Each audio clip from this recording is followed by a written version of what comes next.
What is going on, comic fans? Welcome to the Legion of Comics. It's Sunday night. That means this is at weeks in the spoiler-filled look back at this week in comics and so much more. There's a lot to discuss, a lot to talk about, especially with New York City Comic-Con. I think that's the name of it, New York Comic-Con, having just gone by. Tons of fantastic, exciting comic book announcements. So many major things happening. There's a lot of good books for us to break down tonight, and a couple of shows that we can touch on if we have time. If we have time. But let's get into it.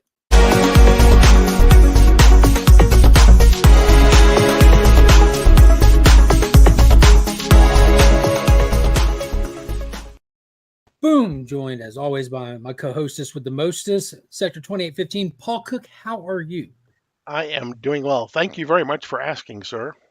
Absolutely. I'm very excited to talk some of this stuff Yes. tonight. But before we do that, we need to say thank you to some very fantastic individuals, such as ABX Comics and Games, my local comic shop. If you're in the Augusta area, don't forget to check them out. That's where I pick up my books weekly. I'm in there often. If you're in the Augusta area, you can probably find me in there numerous times a week. Also, best online retailer in the game. Big time collectibles. Nobody tops what they got going on with retailer exclusives, their little mystery box stuff they do, all kinds of great stuff. Check out their website, check out their social media, see what they got going on. You won't regret it. The links are all in the description, as well as a link to Justin Comics if you need anything cleaned or pressed. Be sure to let him know you found him via the channel. Take advantage on any special offers that he's running and stuff for viewers of the channel, all that kind of good stuff there. And be sure to check out Pop's Attic. That's where all the stuff that you see that I acquire that I don't keep, it gets put up for sale over on Pop's Attic, and it's can't beat prices on all of that stuff. Like those BTC mystery, golden tier mystery box things that I've been opening, all of that just goes over there. Like I get those because it's fun, something to do, and I might keep like one or two books out of them. But there's a lot of great stuff in there, just not everything from my PC. But yeah, let's get into this. We've got let's see, I don't think it's still there anymore. But when I checked on the stream earlier, it looked like there was a new member listed for the channel. There was actually 2 new members listed since we were here last, Paul. What? Yeah, 2 new members. One of them was Brian LCS. So huge shout out to Brian LCS. He is the mastermind behind the CBC Awards, the Comic Book Community Awards. And there's voting still open for that. You can go to cbcawards.org and vote for that. cbcawards.org right there. I'm a finalist in 5 categories, as well as I appear on numerous other categories with other people, including Paul Cook, who's the finalist for Guess That Key. So be sure to go over there, place your vote, find all kinds of new channels. It's really a fun event, a way to just to celebrate the community and all that. You don't have to vote for me. Just vote for Paul and whoever else you want besides that. But again, big shout out to Brian LCS for joining the channel. Also, Tom O'Hanley has joined the channel membership. So big shout out to Tom. Welcome to Brian and Tom. Welcome to Brian and Tom for sure. So let's hit the chat up, say hey to some people. What is going on, Las Trucias 1971? John's Comics with Kids. What is up? Dude, he put some of the best content up on IG. He went to Disneyland World or something with his daughters and met up with White Whale Comics and surprised his kids when they met up. It was just, I just smiled from your. I must have watched that reel like 5-7 times. It's crazy. What is going on, Cup of Comics? We were just talking about you before the stream and how fantastic your game plan was for New York Comic Con. Very, very, very coordinated attack, that man. Pop's Attic, what is going on? Hope you're doing good. Dr. Von Hoot, good evening to you. Ryan Riley's in the chat. What is going on, Rylan? Ryan. Trev the Shipping Viewer, what is going on, bro? Hope you're doing good tonight. Trev. Of course, we got Paul up in the chat doing work. Dr. Von Hoot dropping that 10-month member milestone comment. Pick a 90s movie for me to watch after this. A 90s movie. So we have till the end of this to come up with a good 90s movie for him to watch after this. Right. Collecting with Durs is in the building. What is going on, bro? Durs. I'm here to end my week. Well, we're going to end it for you, my dude. Don't go anywhere. Sit down, buckle up. We got this. KBDM, what is going on, bro? Hope you're doing good tonight. Esteban, my man. Hello to you. Hello, hello. Comic Vet is in the building with football. Go Bills. Go Bills. Go Bills. Okay, go Bills. Go Bill. How many bills is it one bill or multiple bills? Is it the bill or the bills? Like plural. Bills. They're the Buffalo Bills. What is a bill? It is actually it's like a buffalo. I know their It mascot says is actually the Buffalo buffalo. So Bills. Buffalo Bills. So what's the Bill part of it though? I don't know. Maybe What somebody does Bill named their stand? buffalo Bill. Stephen C is in the building. What is going on, bro? Hashtag tripod forever. Yeah, I miss Ryan. Every time I see that. Well, I think about Ryan Daly. Still waiting to hear back from Ryan. Buffalo Bill One, was a Western frontiersman. oh, it's a person's name. So then Yes. it makes no sense that it says Buffalo Bills with an S, is what you're saying. Well, because So there's they more than them. so they clone him? Or is it just like a football team all comprised of this one person? That's like saying the Paul Bunyans. Maybe they had more than one Bunyan. Yeah, maybe. You can tell how much I football. Juan Carlos, what is going on? Hello to you. Hope you're doing good tonight. Is Paul sitting in the dark? Maybe time to buy less keys and pay more light bills. No, I don't think he's sitting in the dark. Oh, well, look okay from. Yeah, But it's I will always check my different. lighting later. So. Always different from the StreamYard end versus what other people see. Mm-hmm. Doom, doom, doom, doom, doom, doom. Now you got me curious, Becker, man. I'm about to pull it up. Oh, I gotta turn the kids' TV back up. No, you look normal on my end, Paul. Okay. I thought Brian was always a member. LOL. Nope. Just joined. He joined this and the Link Squad at the Mm. same time. At the same time. He had to get all of his moves out of the way and everything and Yeah. settle in before he did anything. Yeah, he moved from New York to the South, and he avoided a turf war in New York with DJ and joined because you're just automatically everyone's welcome in the South. There's just a total dynamic difference between North and South. That Oh, week's in the Beckerman saying my only camera was missing again for a little while at the beginning. That's why. the only place to be on Sunday night for all your comic and pop culture news and discussion. That's 100% accurate. 100% accurate. And if you want a caveat on top of that, directly following this show, Trev the Shipping Guru goes live where you can just absolutely overload on it. So don't forget to check out Trev the Shipping Guru. He goes live with Evil's Comics right pretty much after this show. What is going on, Phil? Hope you're doing good tonight. Flash 6792. Phil's Treehouse is in the building. What is going on? Yeah, I'm with John. Here we go. Blade is a great 90s movie. There, that is a good one. Mm-hmm. Go back to where it all began. Blade is a good shot. Not seen it in a while. It's New York. You don't ask these questions. Streaming on HBO, nice. Yeah, HBO Max. I live on that. I've been spending a lot more time on Paramount too. Like, just there's so much good stuff on Paramount. What is the bill? Tell me Mark is a millennial without telling me. It's something we have to pay every month. Not that kind of bill. I'm sure that this football team didn't name themselves after our mail. And you say that, Becker, but I pay a lot of my bills in person still. Unless you're talking about Schoolhouse Rock, in which case a bill was something totally different. Yes. Yeah. A bill and is I could sing almost that entire thing, but I will not. You're going to spare us? Because there are human beings that are nearby. All right. What is going on, Derek Cabin? Maybe everything is plural even when it's not. I see what you did there, Esteban. This camera was off the minute. Okay. Fun fact, in 1947, a contest was held to rename the team. The winning entry suggested Bills, reflecting on the famous Western frontiersman, Buffalo Bill Cody. Now there's an army of Buffalo Bill. I wish they were called the New York Bills or the Buffalo Bills? The Buffalo Bills. Right. They should be called the Buffalo Bill Codys. That would be even better. The Buffalo Bill Cody. So you're okay with having more than one Buffalo Bill Cody, but not more than just one Buffalo Bill? Well, they have to be up front with it. They have to be straightforward. You know what I mean? Okay. Like an enemy that's going to tell you they're enemy to your face, I'd prefer that over one's going to stab me in the back. You know what I mean? Like if you tell me you're the Buffalo Bill Codys, I got no questions. None.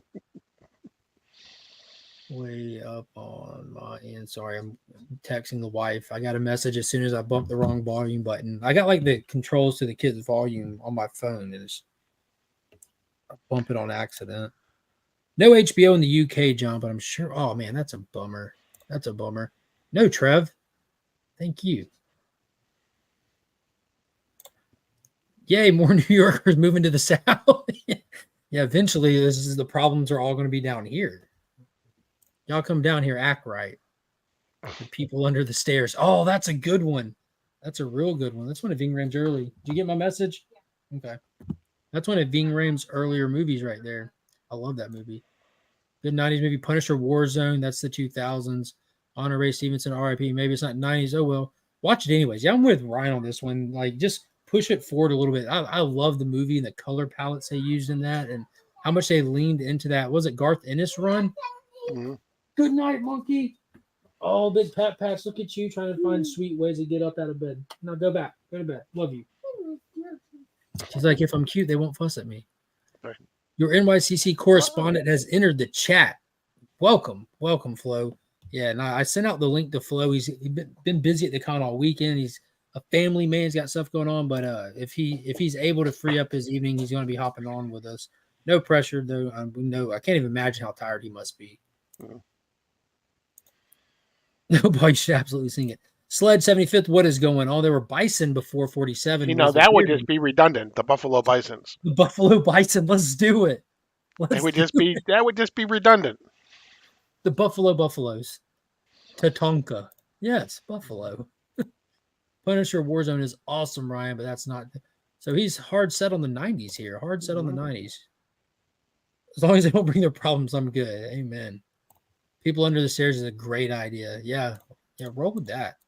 That's one that me and my brother wore out. Like, and back in the day, you know, recording stuff was all the rave. You know, all those movies that you just wouldn't find for sale. Like, especially when Sci-Fi Channel really kicked off strong. They'd have like Voyage to the Bottom of the Sea, and of course they were like syndicated, Incredible Hulk, and all that.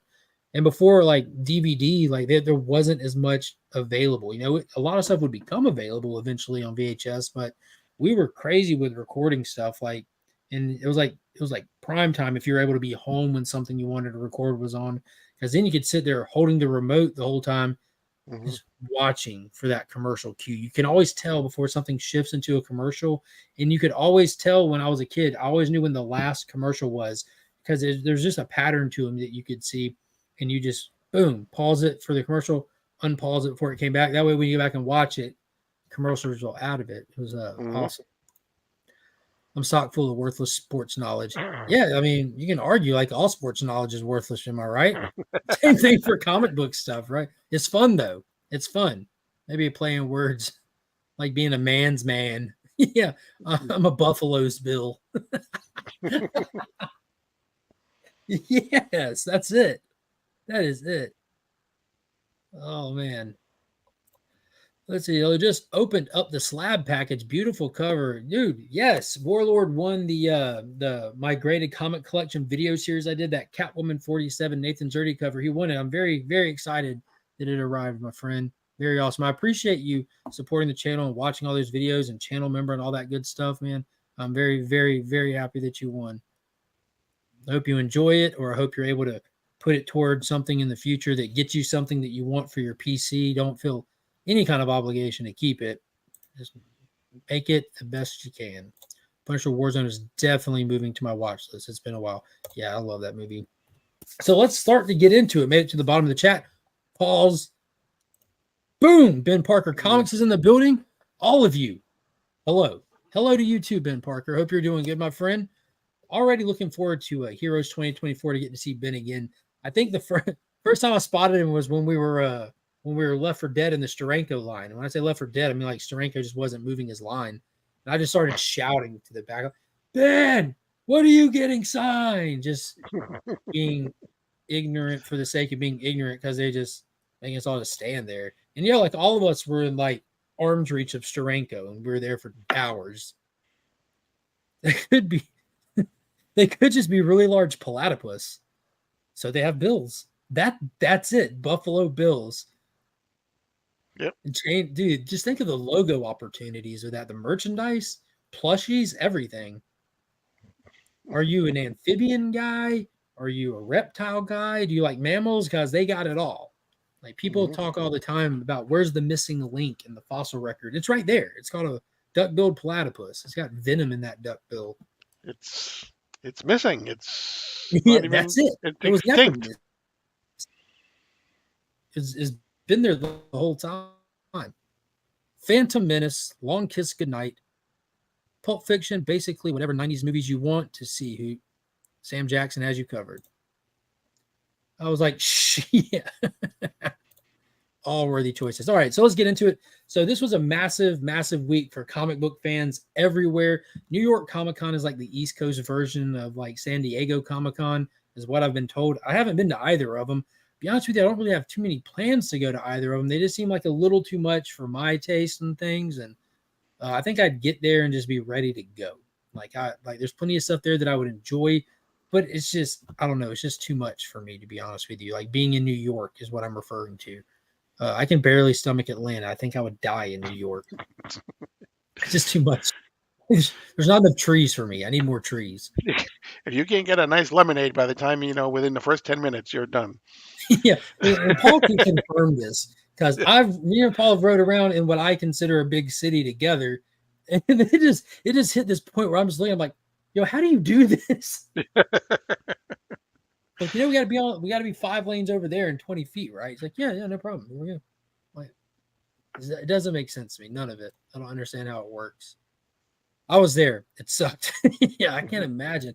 But I'm glad that so many people in the community go and they share content. There was so much good content. People like Flo Dameron were keeping us posted. DJ Links was there and was sharing some good stuff. Izzy from Izzyverse NYC was doing fantastic coverage. And like just seeing all of them having such a good time was really enough for me. There was some really cool stuff. Yeah, 100%. 100%. There was some really cool stuff. This is one of those cons that's really, really retailer exclusive heavy. Like Big Time Collectibles, I think had 11, was it? All set, all in. They had like 3 Batman, Superman, 2 Miko Superman, a Jang, the Ahsoka. It was 11. They had 12 slots, but one of the slots was because they had the wraparound Jang on the Teenage Mutant Ninja Turtles.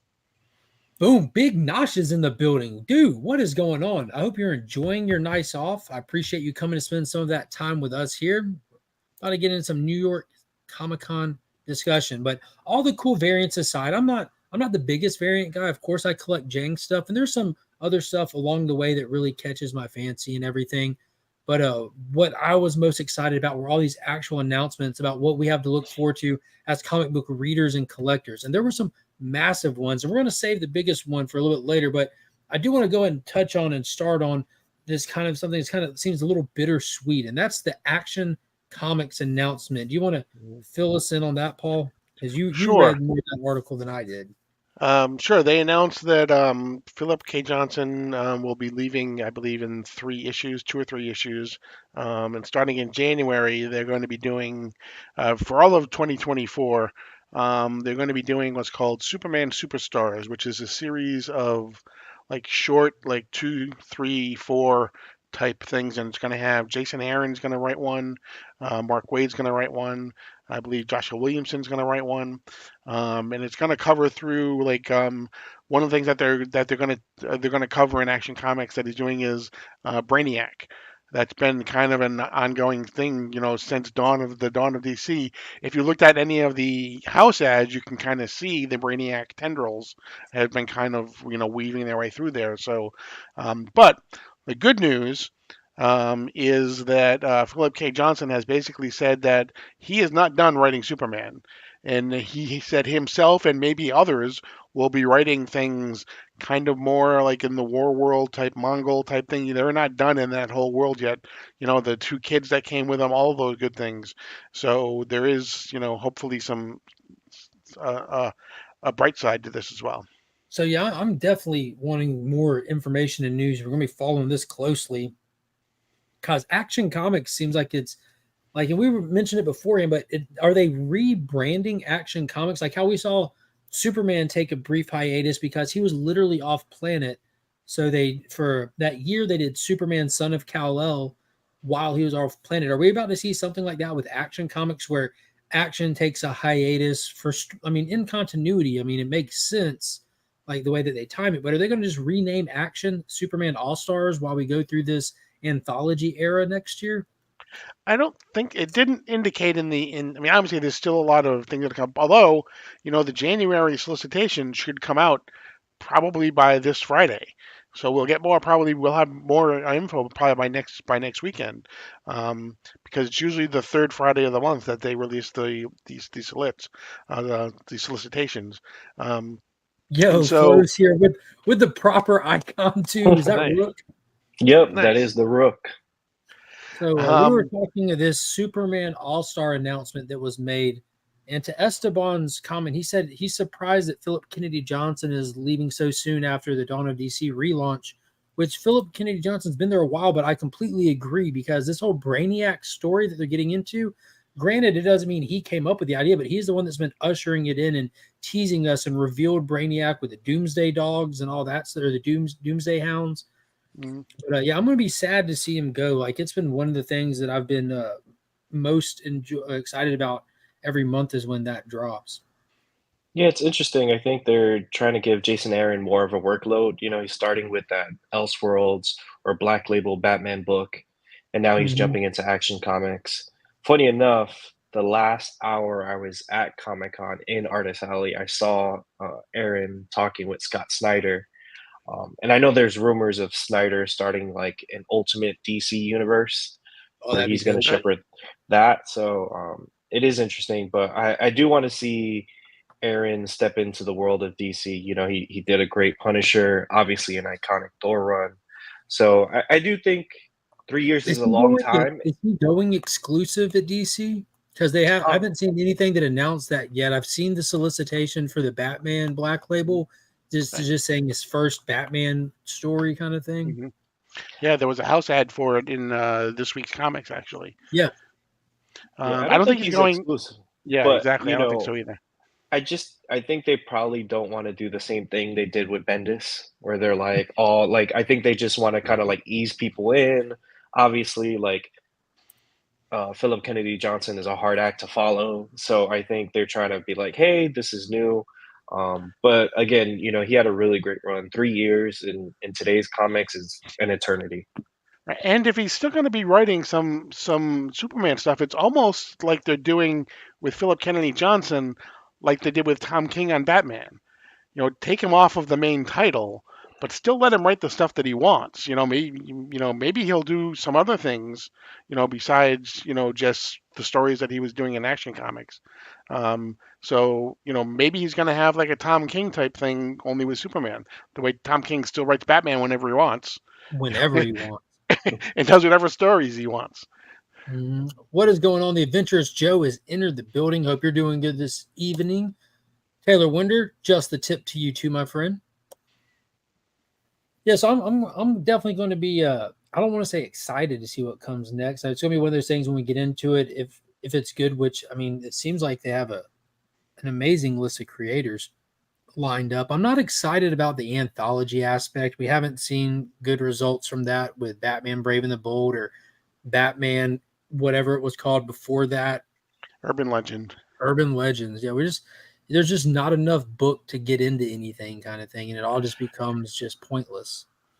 Well, and then and again, we'll find out more when they actually hear the details of the book. But I didn't take it to mean as though they were going to have like 3 or 4 stories in each book. I I Okay. took it to mean as though like Jason Aaron, it's going to be more like the Superman Confidential that they did. That's the way I took it.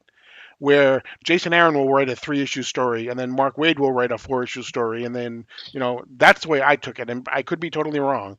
Um, but again, and we had talked too. One of the problems with Batman Urban Legends and Brave and the Bold is that they threw Tom King and Mitch Gerard's with their It gave us six two issue issues, like of 16 pages. or 5-issue, Joker story, and then after 2 issues, it hasn't appeared. It's appeared one more time. It's like it's been missing more than it's been there. And all the other stories, I mean, writers have to start somewhere, but they're not putting their A-list writers and artists on the other stories either. And Taylor has a good comment here. He thinks that Aaron excels on team books. His individual titles depends on the character.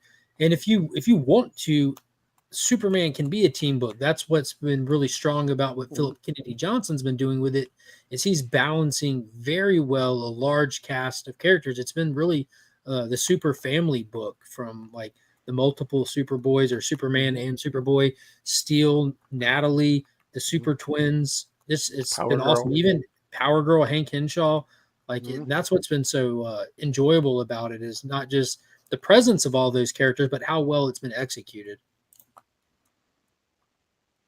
What is going on? Kenny B is in the building. Yeah, not an anthology guy. So we'll have to see where it goes. Flo's here now. I definitely want to just jump right into the big one for me. The biggest announcement, dude, and I had no clue this was coming. And this goes to what Flo has there as his little icon. I want to present my screen real quick. Let me share this. All right, so what we're looking at on this page is as described at the con itself, and as Beckerman put it, murderer's row of comic creators right here.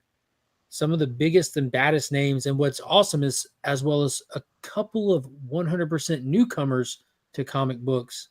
But you've got Jeff Johns, Gary Frank, Jason Fabok, Francis Manifold, Brian Hitch, Brad Peter J. Tomasi, Brad Meltzer. Brad Meltzer. Like, yo, this is insane.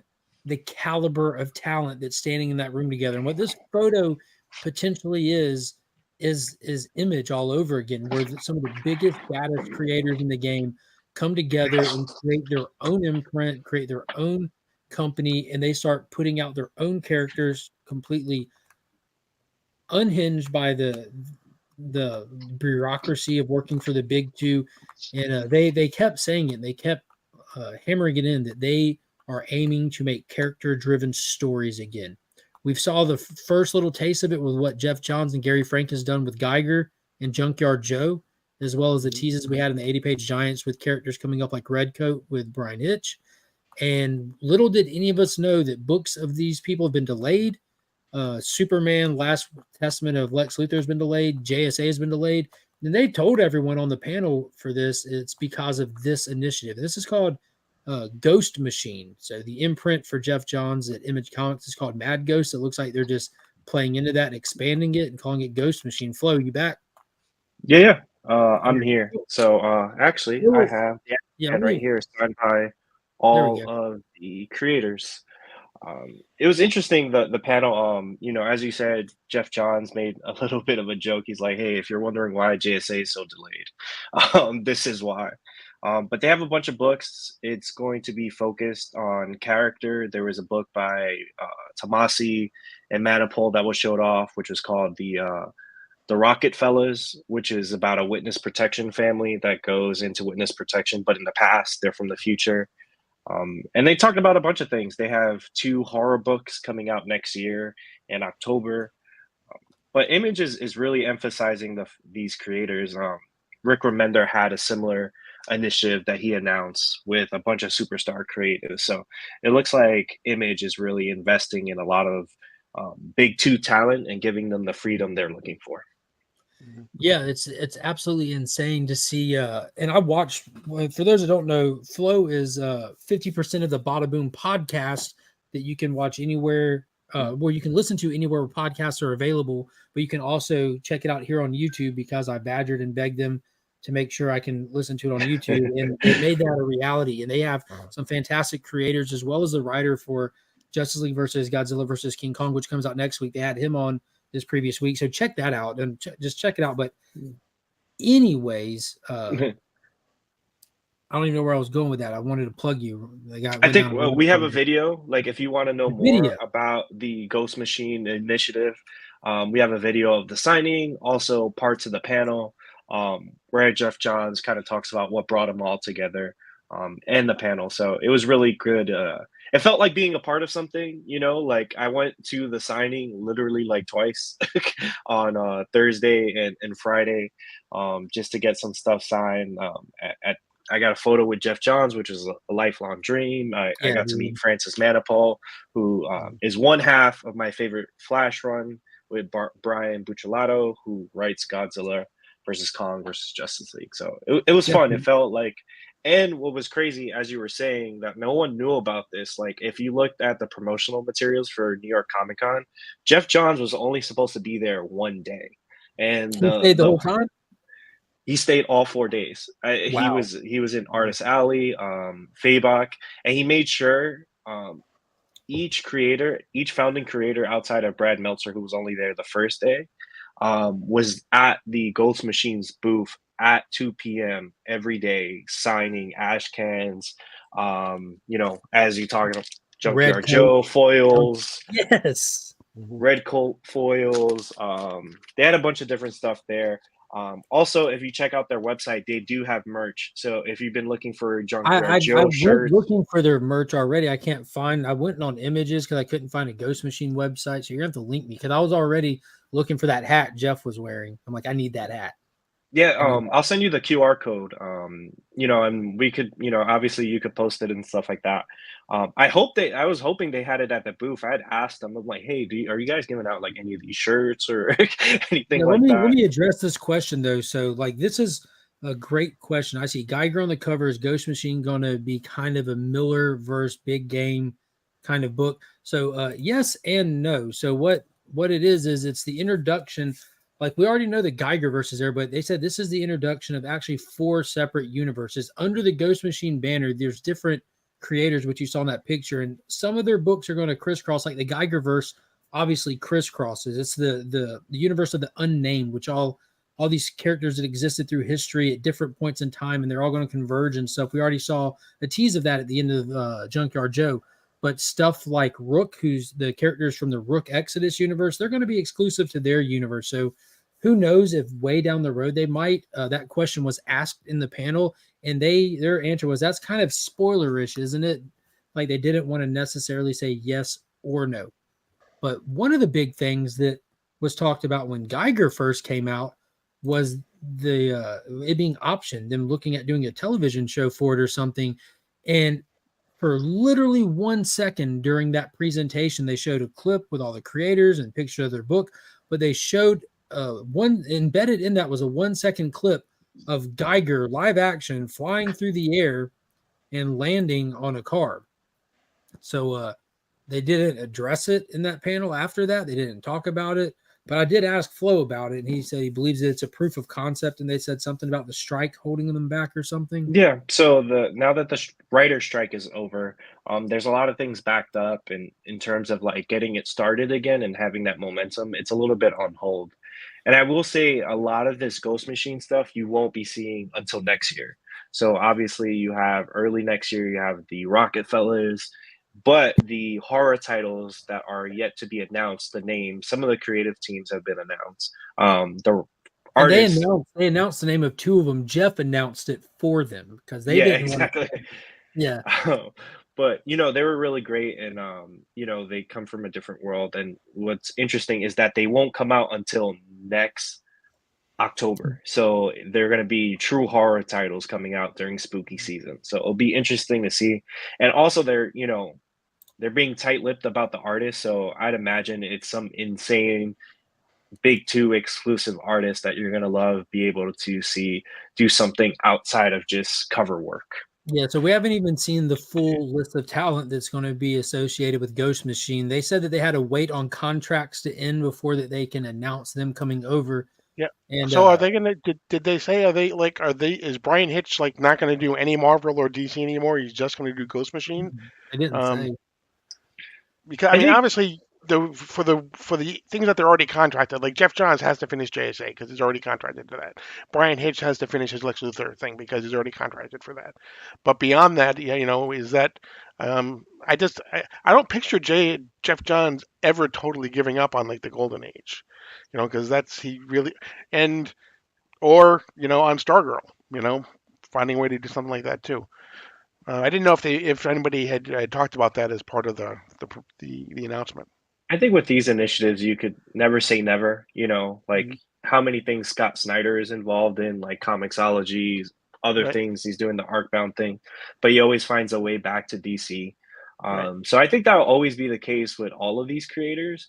But definitely the focus is on this new initiative. They're all really bought in. They all seem really passionate. They all love Jeff. Um, and there's an interesting consistency with it too. Brad Anderson is coloring all of these books, so Hmm. he's literally outside of Jeff is the hardest One working. letterist and one colorer for all of Yeah.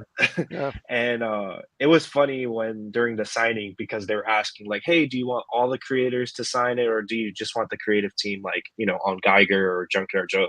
And Brad is the only one that has to sign each and every one of them because he's literally on every one of those And books. in But terms of waiting for books to come out as well, Geiger Ground Zero comes out next month, so we'll have technically a first installment since this announcement next month with Geiger Ground Zero, which is a one shot, I believe. yeah, And then they said that they've been working on this secretively for a while. So the Rook Exodus stuff kicks off in January, doesn't it? yeah, I think sometime early next year. It was Yeah, they cool said to they don't hear have to wait long for this to get rolling because they've been working diligently to plan this announcement to coincide with people being able to get to their products, which I thought was perfect. Perfect.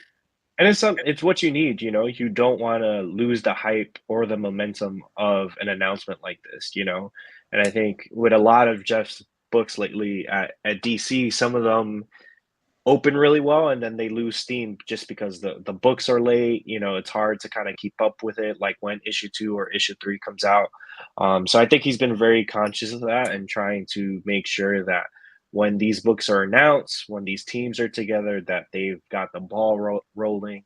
But they're really open during the signing, talking about like, hey, like, we're working really hard, even on the books that don't come out till next October. Scripts are being written, some things are already in the work. So I'm really excited to see what Ghost Machine produces in 2024. Yeah, it's going to be dope. Yeah. And Yeah. at We least they we have were a good talking. track record with this company. Geiger released on time. Junkyard Yeah. Joe released on time. Yeah. 80-page Giant showed up on time. So maybe, We were maybe talking we'll we were have a good talking run before, for a and we were little while. saying how it's kind of like it's almost kind of like image like a what did you say the Russian nesting dolls, like Yeah. it's like an image within image type of a thing.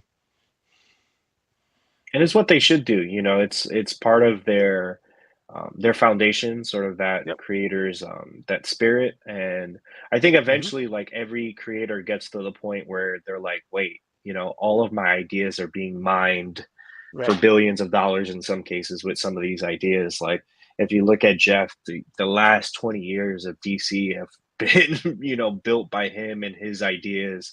Hmm. So why not sort of bring that to it and bring some friends along? You look at like someone like Francis Manapul, Hmm. you watch the Flash movie, there's a lot of images just pulled straight from that run, even the Dark Hmm. Flash. That's how he designed his Reverse Flash. Or a Pete Tomasi who had some really great runs with Damian, which is going to be in that new Batman Brave and the Bold movie. So it's like, hey, like why not, take a chance. The big two will always be there. They'll always Hmm. have us. So might as well just make something, try something different. Yeah, I'm Yeah. also excited about the size of this. Like this could seriously shift the dynamic of my pool list. I mean, you already had all Hmm. these books in your pool, so nothing has changed. I'm But saying with it how many is, more coming, like with the Rook Exodus stuff and yeah. the Rock film. I'm like, I'm not going to like just like add to my pool list. I have a hard Yeah. enough time getting through the number of books that I pull as is. So I could see like just thinking about how I do my top 10 anticipated books, that top 10 new comic book video every week, which is like dominated by DC. Dominated. It would be cool to actually see some other stuff on there more often. Yeah, and at New York Comic Con, I think there were a lot of interest. It felt because of the actor strike and stuff. A lot of it was the focus was on comics, so you had a lot of really interesting announcements. Even Marvel had some really good things. I'm excited for their new Ultimate Universe. Are they doing stuff beyond the old what is it, Ultimate Invasion going on right now? Yeah, they announced Ultimate Spider-Man, Ultimate X-Men, and Ultimate Black Panther. All brand new continuity or building on the Ultimate Universe from before? I think it might be piece because if you look at the preview art for Spider-Man, it looks like Peter. I'm not sure they announced who is going to be it, but it's not Miles. So it looks like Hickman is doing like a middle-aged Spider-Man. Black Panther is a character that didn't really appear in the original Ultimate Universe. So in some ways, I think they're using the ideas of the Oh, he original appeared. He Ultimate appeared and cut off Universe. Sabretooth's head, didn't he? Did he? I don't Yeah, know. he Towards the appeared. end? Yeah, he appeared, and I'm fairly certain didn't he kill like legit kill Sabretooth in the Ultimate Universe? Like Sabretooth wasn't around long in that universe because T'Challa just like with a sword just casually cut his head off, if I remember correctly. No healing factor in the Ultimate Universe. I mean, you can I don't heal, but if remember you that. give you your head back, what are you gonna do? That's true. But I don't think he never had a solo title. So there's obviously like an emphasis on that. So it'll be interesting to see what that brings, and hopefully they have the freedom to explore new ideas. Hopefully we get a good Spider-Man book, which has been not the case in a while. Mm-hmm. Very long while. You know, you mentioned that medieval Spider-Man. It made me think of probably the number 2 excited and confused announcement I got from NYCC is the return to probably one of my favorite things about DC Comics, especially growing up as a kid. You know what I mean? When you was Elseworlds. You know, you have like the status quo, but then you had Elseworlds. You never knew what to expect when you get in. You're telling me Batman's a vampire killing people. You're telling me Kingdom Come, like if this is what the future looks like. And Elseworlds were always so fascinating, and it's been something that's been missing for a while.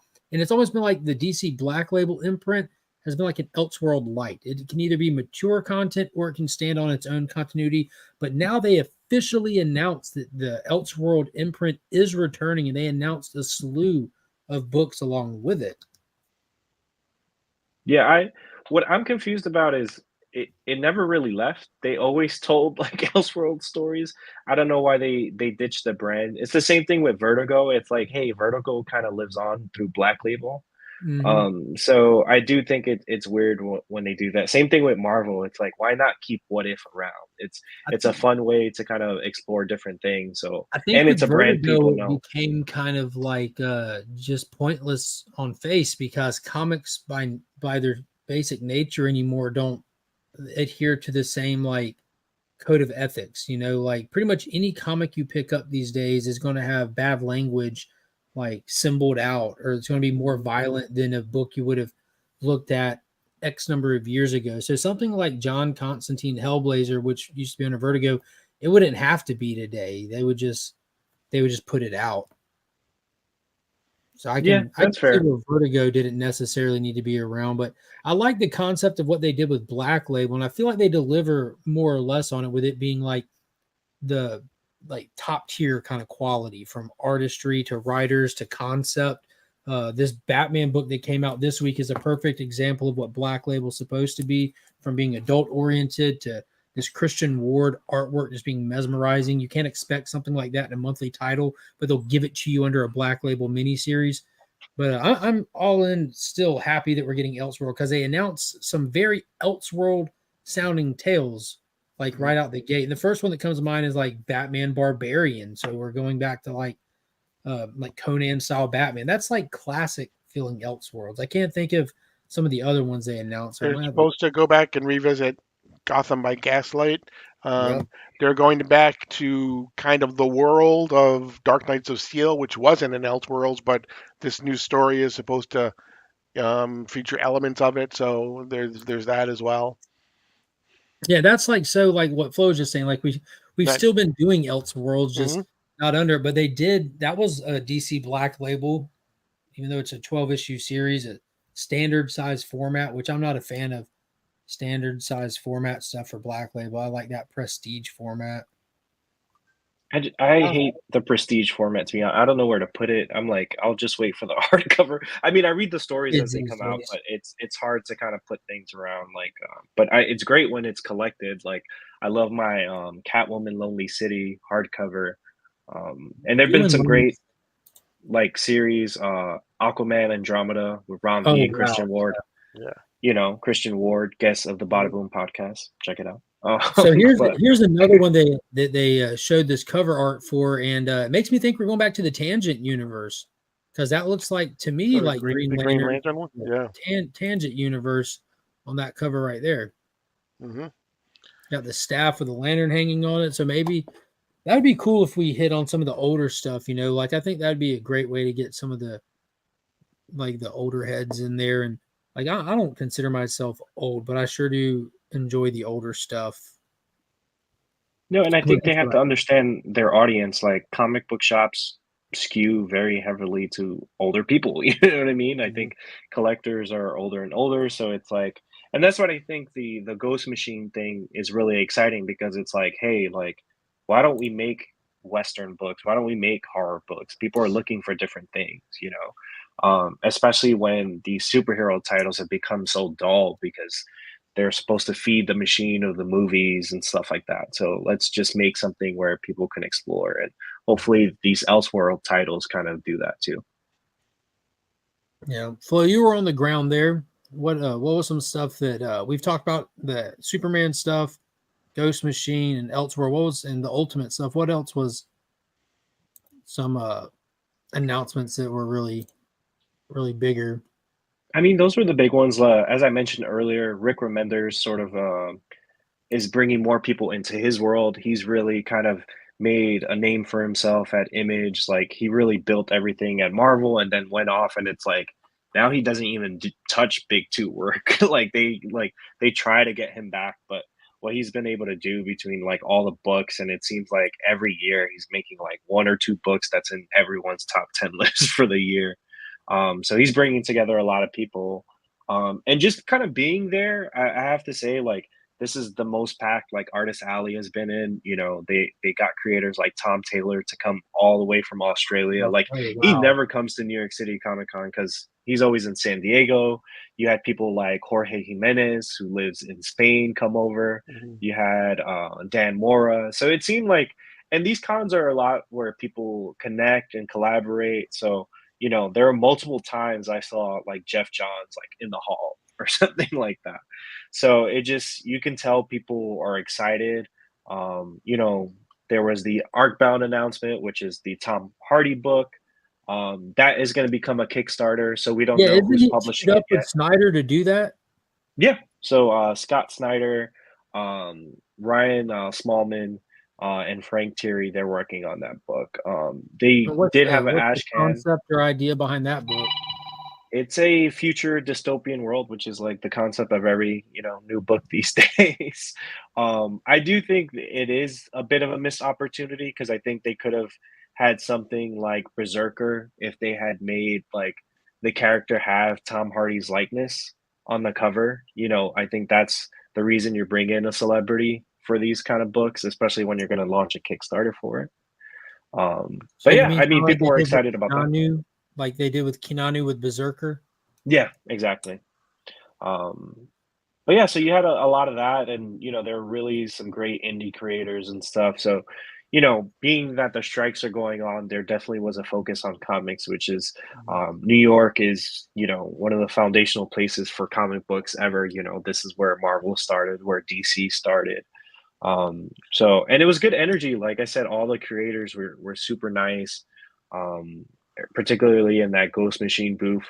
One of the creators went up to my friend, was like, "Hey, I saw you in the crowd smiling really genuinely. That was really exciting." I was like, "Wow, you noticed him in the panel." So it was just cool, you know.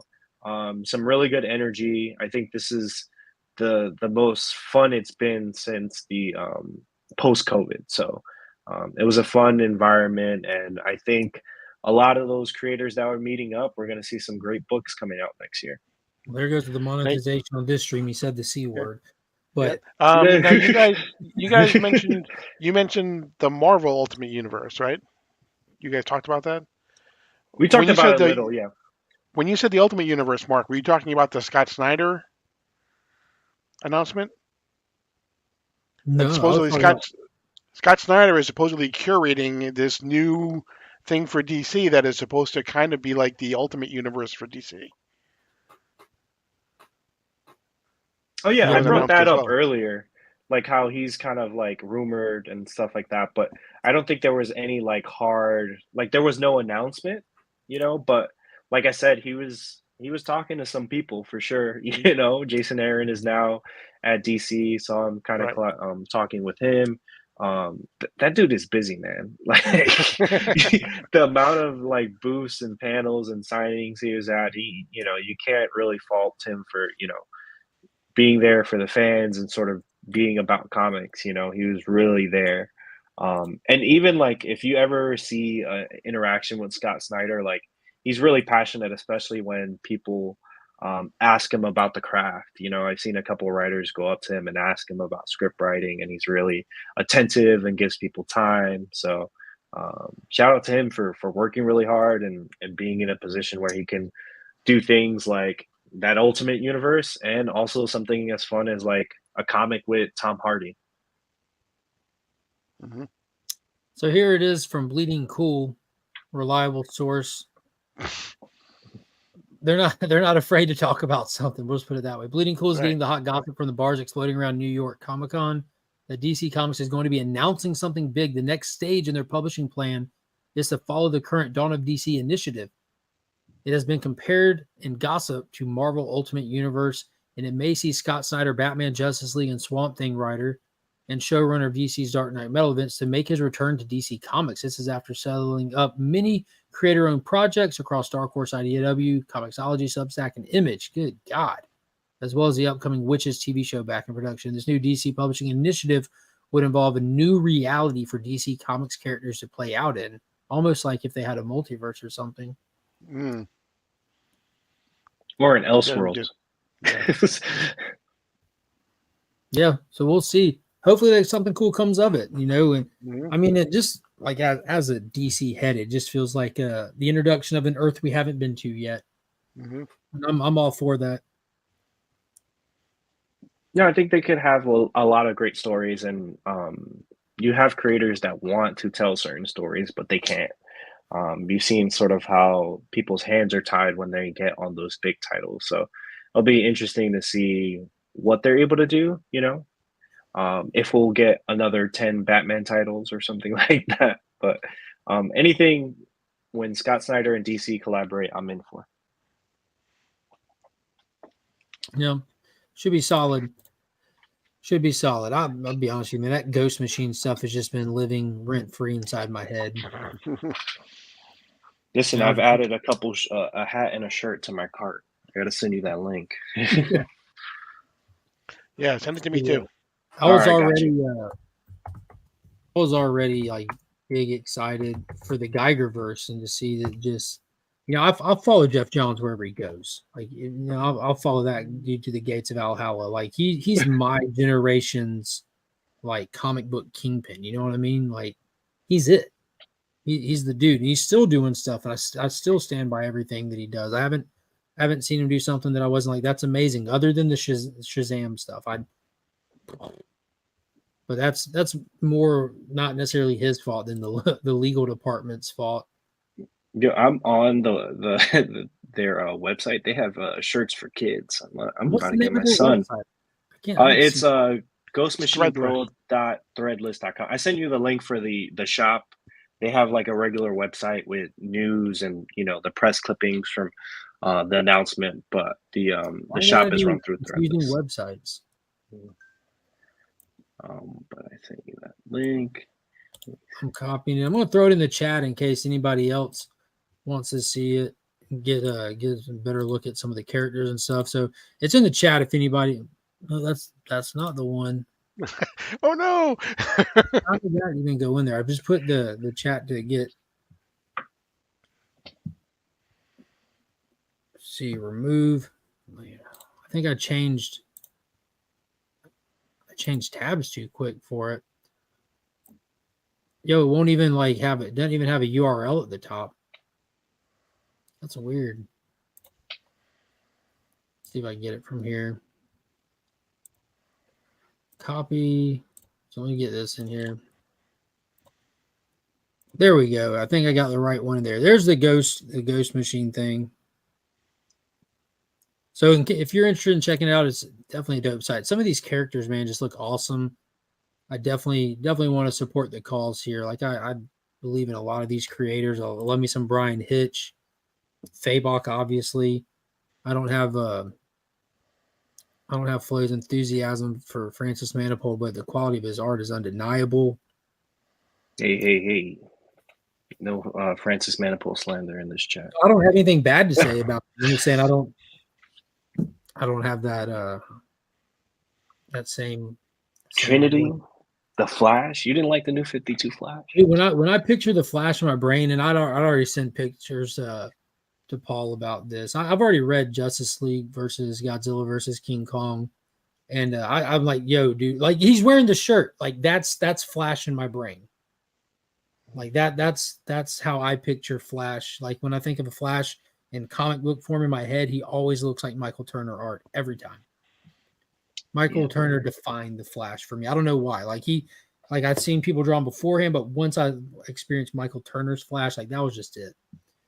And wait till you see him in that Godzilla versus King Kong Justice League book. You can tell that artist was heavily influenced by Michael Turner, even if it's subconsciously. Like it is gorgeous inside of that book. Yeah, you don't have to tell me, man. Brian B is writing it. My favorite Flash I'm writer. talking about the art too. Like, I don't want to. I'm not doing no spoilers or trying to ruin nothing for nobody. But I definitely have already suggested people to read that book before I even read it. I'm still suggesting it even more so. That's great. I'm excited to read it. Yeah, and if you're a fan of Kingdom Come, do not miss World's Finest next week. Yo. Speaking of that, Dan Mora's line was crazy, man. I didn't get to see him today. Wait, you already read the first issue? Yes, I did. I read that, and I read World's Finest for next week, and then I got squirrel brained and started talking to people. Yeah. When are we getting more amalgam books? Yo, like that's a good question. Why don't we do a mini series on that Earth? Well, legal reasons, I guess. I wonder if they can get along to bring us something as cool as amalgam ever again. Yeah. I doubt it. I think it's gotten too corporate to be able to do something like that ever again. I don't know. Flo, did you pick up and read any books this week? I know you've been busy, my dude.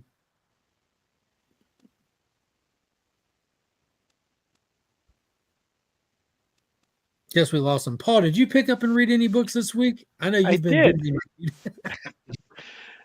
You want to do books now? Is that what we're doing? Yeah. You got anything else that needs to be touched on from NYCC, Flo? Oh no, we kind of talked about the thing. You know, obviously, I was really involved in the Ghost Machine panel and stuff like that. Yeah, thank you for that. So yeah, it was funny when I went to pick up some more ash cans. They're like, "Oh, you again?" I was like, "Yeah," because every time I post what I got from here, there's people hitting me up like, "I need this, I need this." Yeah, as soon as you sent me that first picture and I saw them, I was talking to Flo all weekend at that point. I'm like, what are they doing now? What do they say? Who's that? But no, you know, like again, it's one of my favorite. It was my first Comic-Con kind of like going full in as a creator, which was different, you know, kind of filming things and meeting with people that I've interacted with online, you know. So I was really thankful to be able to meet some of the creators that have come on the show to give us time. That was really meaningful to me. Meeting some people that haven't been on the show, but like I've loved their work. You know, I got my hardcover of The Many Deaths of Layla Starr, remarked by Rom V, which was awesome, and it was personalized to me. So that was cool. And again, sort of meeting people. You know, Kyle Starks was amazing in person. Like he could. Peacemaker tries hard. Yeah. You know, he was talking about, you know, complaining about not being able to get Vigilante in there, and I was like, listen, if they give you Vigilante, that would be. I wonder why they wouldn't let him use him. He kind of referenced that this was before they, you know, James Gunn was the head of DC. It seemed like they were kind of like teeing up a possible James Gunn book. You know, he was going to collaborate and do a DC book, but I think, you know, obviously he has bigger responsibilities now. But if you notice, figuring out where he's going to be working next year. Yeah. Red B in that book is very much like Vigilante, and then Bruce Wayne the dog is like Eagly. So he figured out a way to kind of write around it, and I think it's a great series. So the Red B is the polar opposite of Vigilante. Yeah. But you know, kind of like the weird, quirky, like sidekick and stuff like that. Yeah. But he said it was the voice of reason. James Gunn did verify that Freddie Stroma will also be one of the people that will make it into the new universe. So If That's all I anyone, care about. yeah, if anyone Mhm. makes it, yeah. Yep. Yeah, they could skip Superman Legacy. I want Vigilante, the He series was or the he was movie. supposedly in Norway this weekend, right, or something. He was supposedly in Norway. He was seen there. They think he's Yeah, he scouting was out. spotted what But people are saying was scouting locations for Superman Legacy. right, People Fortress thought he of was going to be Solitude. at Comic-Con because he was in New York this week too. Yeah, that's kind of a missed opportunity, man. Like that's I feel like that's like the story of our lives as comic book fans wanting to see like positive things happen, like when it comes to the television and film of the actual like of for Disney, for Warner Brothers, you know, for Marvel, for DC. It feels like all they do anymore is just misstep after misstep after misstep. That's all they do. Yeah, I Yep, mean, I you agree. kind of don't appreciate things while they're going on, but I think the Marvel Studios run, up until Endgame was something we, are really lucky to have been, a part of. Yes. To be able to have like almost like a machine with hits, even like the movies that missed the mark were like entertaining. So it is hard work to kind of make these properties work because a lot of people don't respect it. They feel like they're comic books, they don't have any heart, so they have to change things, make it more real life, when the reality is it's like, hey, do what people like. Mhm. Blue Beetle. But that was a beautiful Hey, yeah. that was a beautiful eulogy for the MCU. It will be missed. It will be missed, but I'm glad we were a part of it. It was definitely something special. Even man, I remember I was the store manager at Movie Stop when Avengers dropped, and we did a whole midnight thing like with a bunch of our customers even met up there and stuff, and then we did a midnight release when it came out on video. And I remember telling people like never in the history of my life will I ever be a part of that again. There's only seeing the Avengers 1 for the first time one time. That was Mhm. a cinematic miracle that occurred, and it was just and it felt like it, and just yeah, it'll never happen again. Izzy is in the building. What is going on, Izzy? We gave you a huge shout out and a huge thank you for all the footage and everything that you did for all the subscribers and all the followers and everything. So we could live vicariously through your smiling face with all those creators and good times. But yeah, uh, I know you saw the news today. Speaking of the MCU, the box office projections come out, and it has the Marvels at 72% lower than Ant-Man and Quantumanium was at. It's been no shocker to anybody except for like 7 people who just I don't know, they just live in Mickey Mouse's rectum or something. But this movie appears to be dead on arrival. The It Marvels. doesn't help that a lot of the movies Man.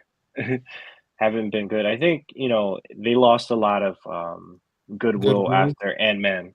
I think people were like really excited to see that big appearance of Kang, and now that that Kang can be defeated by ants, it's like, well, what am I watching these for? I think the last Captain Marvel movie had a really good setup. It's like, hey, this is the movie before Endgame. You have to Between participate it. Avengers movies, telling you Yeah, have to watch it, and then which is even great. It's then, great marketing, and it worked. And whereas with this, it's like, hey, the lead into it is Secret Invasion. So I don't oh think you can yeah, have a here's a worse good lead in. question: who is the big bad for the Marvels? Didn't you know it's female Ronan the Accuser who has the other one of Kamala Khan's magical bands that give her the ability of Green Lantern? I mean, girl power. Yeah, so that's And, what we're doing for the Marvels. and all of that news on top of what we heard about Daredevil this week as well. Yeah. So yeah. So there's a whole can of worms to unpack with the House of Mouse right now, and we're about to see a dynamic shift. Like I want to try to do the summary here. Back in February, something happened at the on like the behind the scenes financial end of Disney, and as a repercussion of that, they laid off thousands of workers. They shut down the Galaxy Cruiser. They made all kinds of crazy layoffs, and people stepped down. I mean, people got fired. They fired their diversity and inclusion officer. They fired other people, and it all happened like back to back to back. And then when we get to this past week, we actually find out what looks like happened back in February. A very aggressive investor who goes around, and he isn't exclusive to doing this at Disney. He goes into companies that are off the rails, puts a lot of money into them, and then goes in where he has actual saying power in those companies and tries to get them back on track. And what he's done now, and he made it public this time, is last week he injected $2.5 billion into Disney and demanded 3 seats at the table of the chairheads, or whatever they're called, the board. And typically the board opens up for the rotating tables, however they choose who's on it and going off kind of thing, from December 15th to January 15th. He made this move and made sure it was public information this close to that happening. And he wants these seats at the table because he is trying to correct this company. So he made that cash injection to give himself some saying power. The very next day, they fire the Daredevil writers. That day after that, they announced it. Guys, no Moon Knight 2. It's been the plan the whole time. We never planned on making sequels to shows. We'll accept Loki because that one's already come out. We planned on that. Just making themselves look like fools even more. Then the very next day in an interview, Bob Iger said, guys, I'm kind of sick of doing this.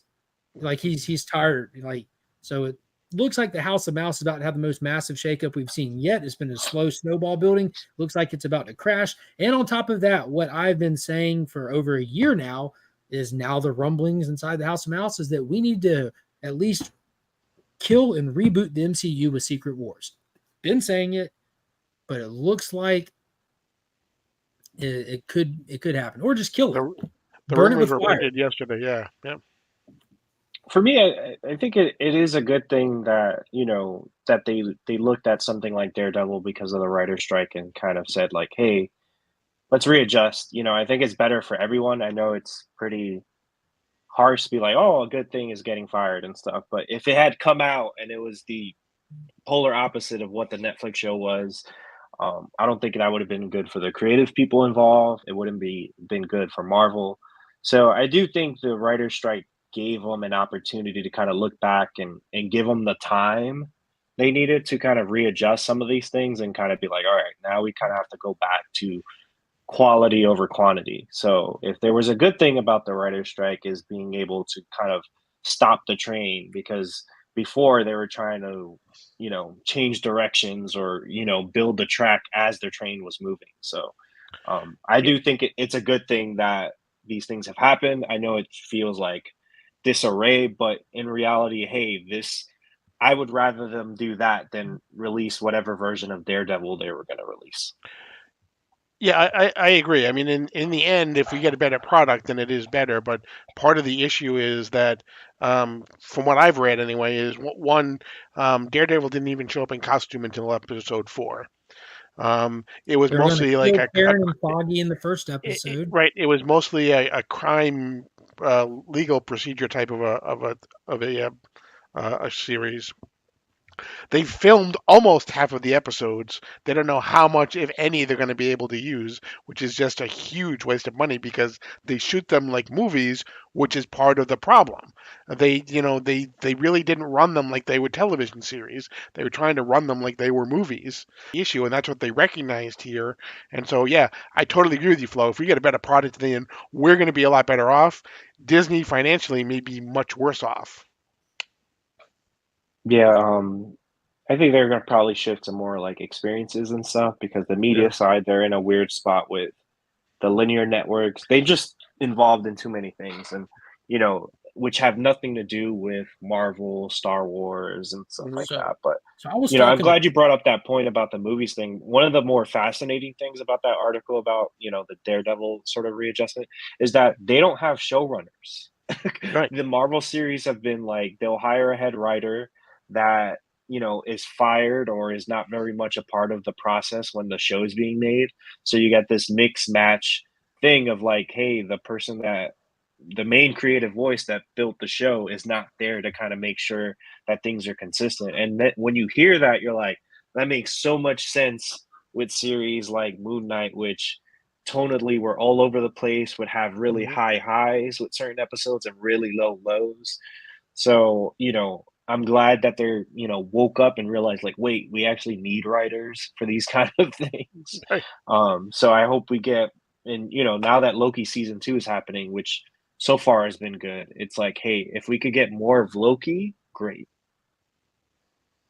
And I was talking to Pop about all of this stuff. And you know how they're really wanting to they wanted to use these shows to bring streamers over to D plus, and it's had the inverse effect. It's ran people off. Everyone was in at the beginning, they've all just fled. They moved off of D plus like Yankees moved to the South. Like they're just coming in waves. Everyone's leaving California, New York, everyone's leaving D plus for anything else or nothing. They'd rather watch paint on the wall. What me and Pop, well, what I brought the Pops, wouldn't it be a great idea, you know, because these TV shows aren't working. They don't have a format. They don't have a style. They don't have nothing. And the movies are costing them their life at this point. Like these movies have all tanked, every one of them. Like don't let them lie to you and say, oh, well, we made some money. No, you didn't. No, you didn't. If they stopped putting movies in theaters of these crappy movies like the Marvels, like Ant-Man 3, Wakanda Forgettable, sorry, Flo, and they stopped making That's a these great shows movie. then they stop making these shows on Disney Plus. What if they really risk it to get the biscuit here? You got to get to Secret Wars to kill it, reboot it, whatever. Instead of doing all this stuff in theaters with the MCU, you actually invest and risk it and gamble on D plus. Do your movies on D plus for the next little while, not forever. Your next movie comes out on D plus, then your next one, then you really gamble it. You introduce the Fantastic Four exclusively streaming on Disney Plus. You're only in for one movie. And then you do your Secret Wars in theaters. You know, change the format. Like that would be cool. And that's how you end it. Like that way they don't keep losing the house on all these projects or anything. You might get some goodwill with people. You're not asking them to invest in 8 weeks of garbage, just pure garbage. And you give them something to look forward to. It's just small. It's not overload. It's just here's a movie. You'll get another one 6, 8 months, maybe a year later, whatever. Like a proper release schedule. Like I think that would be cool. I think that'd be the best way to roll out of this phase because unfortunately we have to get to and butcher the Fantastic Four before we can ever get out of this, whatever we're in. Yeah, I mean that sounds fun, but the Never problem mind. with Disney is, and all the other companies that are not Netflix, they realize, hey, the streaming thing is a scam. No one's making money off of it. It's like, hey, like Netflix is able to do things that the other streamers aren't able to do, because they are given a premium on their stock price, so they can borrow at different levels, take on more debt.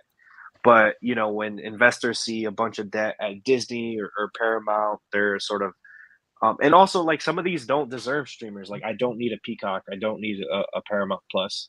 So Have you checked out Paramount Plus? I'm new to it. I'm new to it. Like I got yeah, it when Transformers. I love it, dude. It's actually like tons of stuff on it. Really good stuff. Mission Impossible 7's right around the corner, by the way. Transformers Yeah. stuff is over there. Like it's actually got a fantastic. My wife lives on it with like all the shows for that. It has a great Jersey variety. Shore. Yeah, my I girlfriend love it. watches is I that love it for just all the the Jersey Star Shore. Trek. I love it Yeah. for all the Star Trek stuff. Yeah, Paramount Plus is actually like a very, very well-rounded, huge catalog. Like it's Part of the slept on. It is part super of the slept. problem with the streamers too is a lot of people don't do streaming like you and I do too. They wait 6 months, they join for a month, and then they quit. They watch other stuff for a Yeah. month, they binge it, and then they quit, and they go back. They wait for stuff to accumulate until there's enough there. They join for another month, and they quit after a month and binge everything during that month. So Yeah, I know that's what Rob does. Rob only keeps one streaming service at a time, and he mhm. bounces around. My buddy Brent, he keeps one at a time. But me and Pops, we split the streaming stuff. Like he has Netflix and Amazon Prime, and then me and my wife have the rest of them, and we just share passwords. We have them all except we don't pay for the cock. We have just the free Get version of he it. gets it for free. Yeah, Yeah. I feel like I'm cheating But is myself. there like in terms of I know we were bringing up books earlier. Is there anything you guys, because now that I'm sort of getting out of the fog of, you know, New York Comic Con, I'm like, wait, what am I supposed to be reading now? Dude, I'll be honest with you guys. Like Sledge, I don't know, like when you were, but when when that 2015. I was thinking 2005. Yeah, no, 2015 was rough. Me and Pops walked out of that. Really Like, the thing, I didn't even see the thing jump out of an airplane. Like that's all I was waiting for. That was in the trailer. I was so excited for that. I liked the Michael Chiklis stuff. Like when he was the thing, when Ian Gruford was Mr. Fantastic. It was campy enough to feel comic booky. It was adventurous. It was fun. It was new. And I really enjoyed the Rise of the Silver Surfer a lot. Like I'm very forgiving to the Cloud Galactus. I feel like they just didn't show us Galactus. I don't for one second think that cloud was actually Galactus. But man, that was a choice. Silver Surfer on the big screen. I'm just like, yo, Johnny Storm said it himself. Like when the surfer just leans down through his board and looks back at him and takes it, like, oh, that's cool. Like it was just cool. When he first came through that building, I'm like, yo, like this, I have lived. Like, dude, I love the Silver Surfer. Like, he's one of those characters. I think everyone grows up loving the Silver Surfer. Like, that's just such a cool character. Yeah, I think that those movies, like, despite some of its problems, it got like the iconography like really right. The suits look great, the prosthetics, the dynamic, it just failed dialogue in it. Like, yo, Reed literally gives the general in the second one the exact speech that he uses in Ultimate Fantastic Four. Like, they were pulling dialogue out of the comic book for that movie when the guy was like taking shots at Reed for being the geek. He's like, you know what? I am a geek. I grew up a geek, blah, blah. Now I'm the world's smartest man. I'm engaged to the world's hottest woman. And you know that jock, like you were back in school? He's right here. And he's my best friend. He's my hitter now. Like, I'm like, yo, dude, this is amazing. It was so good. It was so good. I love the Roger Corman Fantastic Four. That felt like you felt like you had the definitive Fantastic Four. Like Pops had that on VHS like my whole life. Like we have something dirty. This was never released. We're gonna watch it. It's got property of something written on like all the old early copies. If you had that in like the 90s, it says like property of something. I don't even remember what. But it was cool. But anyways, I'm sorry, Flo. What about coming out of the fog and comic books? No, I was just kind of like seeing like, oh, like what is coming out now? Because now I'm like thinking about 2024 with all the Ghost Machine stuff and all that. But like I said, Sandman was really good. I'm excited for those Golden Age books, like the Jay Garrick one, the Green Lantern Garrick comes out Tuesday, and Alan Scott comes out the following week, right after that. Green Arrow's coming. Oh, that's a Phil Hester cover. I love a good Phil Hester cover. Yeah, and so that Green Arrow number 5 there promises to reveal one of the major puzzle pieces to the Dawn of DC Initiative era as well. So I think, and we know Amanda Waller has ties to that book already, so I think we might be getting a big thing with that. But in terms of books this week, did you pick up and read anything from this week? I know you've been really busy with the con and with actually putting out a video for people like myself who weren't there. So we could ask. I read Midlife, which was by Brian Buccellato, who was on the podcast. That was fun. What else have I read? I think that was it because I'm still like kind of like behind. And honestly, I've been, even when I pick up books physically, I kind of wait for it to be on the DC Infinite app with Ultra subscription, just to be able to quickly read it on the train. Because there's some, like now being that I collect a little differently, like I only go to pick up physical copies if I really love the cover or it's like a number one, just to kind of save for space. Nice. Well, I read these things as they come out, and we're about to spoil some of them for you.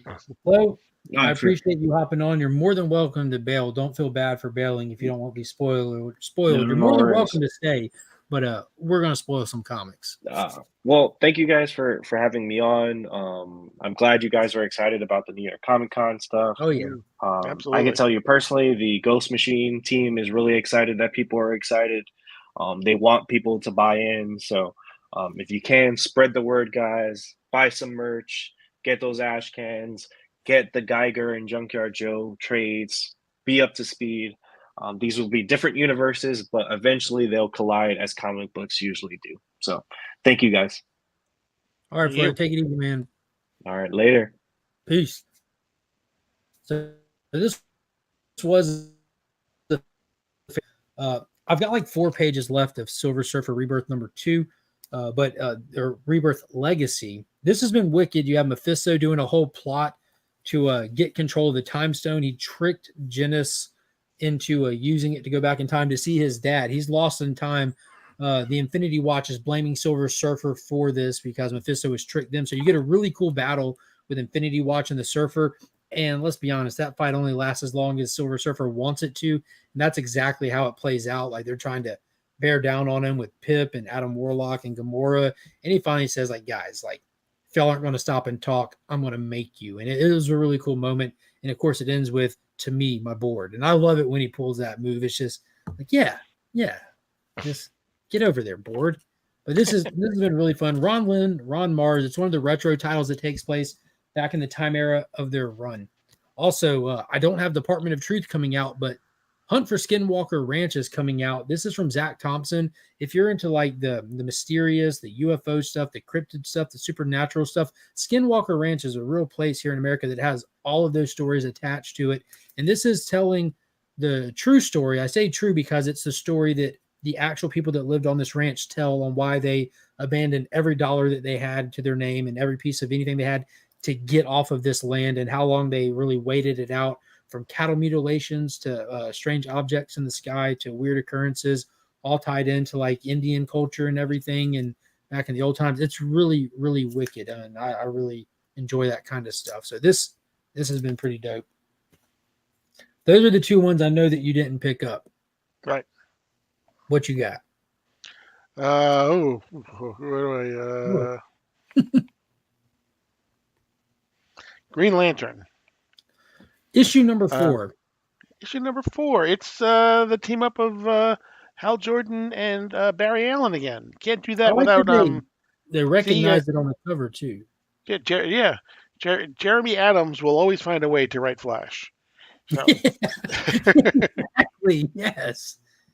Yeah, this was an important issue for this run. Yeah, it really was. For a couple of reasons. The backup story looks like it's going to be pretty interesting as well. So, we basically get the beginning of it was we get the little thing between Sinestro and Hal Jordan, and Sinestro is after Hal's ring, and then when he finally gets the ring, Hal says it's not going to work for you. Go ahead, you can have it. Like, and he takes it, and it doesn't work for him, and so we still have the whole thing about exactly what's going on with Hal's ring. How it is what it is, and we still don't know exactly why Sector 2814 has been quarantined yet either. Yeah, but Sinestro gets a harsh realization that Hal's ring that he's using is a construct, much like what we saw in the Rebirth era, where he literally wills a ring into existence. So that's why it didn't work for Sinestro. But Sinestro is absolutely savage even without a ring. He's planted bombs everywhere, and he goes to Hal and threatens him to give me your ring or I'm going to destroy these cities. And he's like, yo, you're crazy. Take the ring. And then Sinestro blows him anyway, so that he's like, you can go save all those people, or you could stop me from walking out of this diner. And that's why we get the Flash. Like, Hal calls Flash, and he's next to his side before he even gets the sentence done, which was awesome. Great dynamic between the two characters. They get the bombs and everything. But like Paul mentioned, the backup story was important as well, because that's what really introduces us to what I suppose is going to be building out this first real arc. We get Cinesun. Is that what he was called? Cinesun? Yep. It's looks like Sinestro has a bastard child out there somewhere who wants to be like his old man. So we'll see how that turns out. At least that's the vibes I got. Right. This is supposed to be a four-part backup, I believe, in the back of this, but then it's also supposed to lead into a much larger story a little bit down the road. So. I do want to give a quick shout out real quick to this amazing book right here, Batman City of Madness, Black Label's newest edition. And you said it comes out bi-monthly, right? Yep. Christian Ward, the artist behind Ron B's Aquaman Andromeda, wrote and illustrated this. And I say illustrated because that's what this is. Pure art. Absolutely mesmerizing, haunting. I don't know how many good things to say about it. A fantastic story that's Elseworld. And we did a complete deep dive going big into this book, and that comes out tomorrow at 10 a.m. on Sector 2815's channel. So this is an oversized Black Label book, so it takes a little bit of time to get into it, and the story is worth getting into in grave detail. So definitely, if you haven't already, check out Paul's channel. subscribe to that. You get a video every Monday and then every other Wednesday for a live stream for Guess That Key. We're gonna take a closer look at this a little bit down the road too, but gotta come out with the new Golden Boom. Age. Yes, this was so good.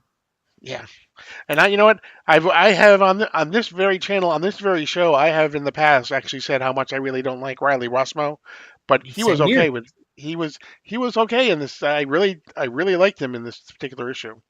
It's one of those situations where you get the art matches the story. I think you and I had talked about it before. We're definitely not Rosema fans. I think the last time it was difficult was in the Flash Fastest Man Alive 3-issue miniseries. It was the movie prequel. It just didn't feel like the right vibe for that book. But if you go back to the Dark Knight's Death Metal, he did the Robin King one-shot where it was like perfect for that book. And this, again, is perfect. This Wesley Dodds Sandman #1, it's written by Robert Venditti and Riley Rosema does the art, but it takes place in the Golden Age shortly after Wesley Dodd has figured out and perfected the gas gun technology. He's trying to bring that technology to the military to find a way for them to apply it to their war efforts to have less casualties. He's trying to leave a positive mark on society, leave some positivity behind for when he's gone.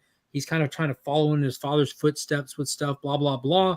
But in the midst of it, he's the Sandman. And the way that they portray the Sandman in this is pretty vicious. Like, he gasses his victims and it doesn't put him to sleep. It starts inducing nightmares and he taunts them and he puts them down and he interrogates them. It was really cool. Then in the midst of doing this, he's having visions. And in these visions, he's seeing things that's in his future, like massive villains that we saw in the JSA with Degaton. We're seeing the Justice Society proper and him not knowing who these costume characters are.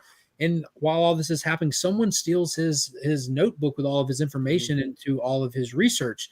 So now we're going to have to go figure out who done it, why they done it, and who they work for. We got no real stuff on that. So I'm hoping that it gets more into a mystery aspect for him to solve.